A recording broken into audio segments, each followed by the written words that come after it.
Okay, what about the here and now? Should we always live in the here and now? Should we find so much of an inner peace and a calm and a serenity that we reduce ourselves to just this tiny little point in time that is the here and now? Should we? Really? Is that what life is about? A fraction of a second? I don't think so. I think there's no such thing as the here and now. I think when I speak like this, any second that I say something has already become past. And if I don't have an inner process to think about what I want to say, to think about the future, to think about where this takes me, where this sentence takes me, then I can't speak to you. And if I do not use my experience from the past, then I have nothing to speak about. It's only to the extent that I learn from the past that I can create a now and that I can build on something for the future. Without that, I am nothing. I am just emptiness, absolute emptiness. Now, of course, you might feel that a good way to live is to empty yourself and to be nothing, to be just openness, consciousness. And that would be great if you didn't have to work and you didn't have to get on with other people and you didn't have to accomplish things and you didn't have to take the rest of the world into account.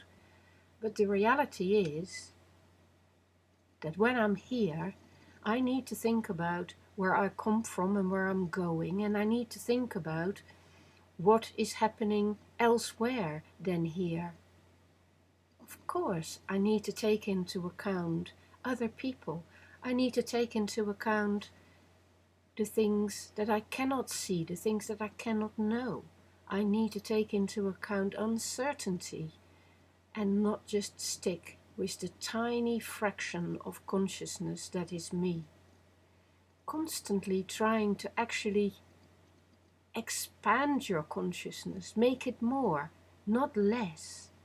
Make it more all-encompassing, more capable of overseeing, in what Heidegger called the moment of vision, where you encompass past, present and future all at the same time, where you take into account your mortality, the fact that you will not live forever, the fact that things are finite, things are temporal, and therefore you need to be practical and you need to be realistic in what you can and cannot do.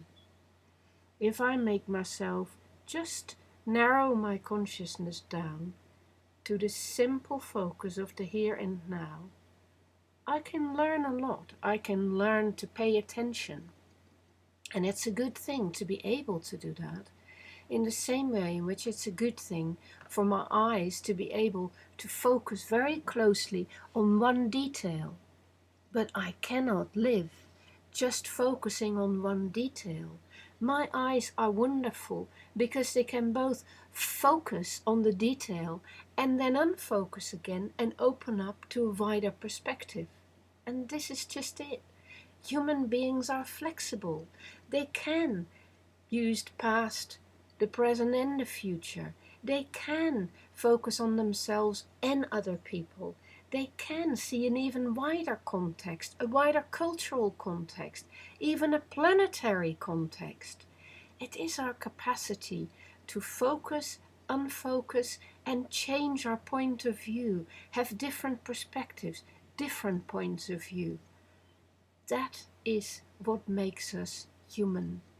And to become more able to be in the there and the then, and the here and the now, and the always and the never, and to have that range of time, and to have the range of space as well, to travel, and to inform ourselves, and to learn and evolve, and to change and develop.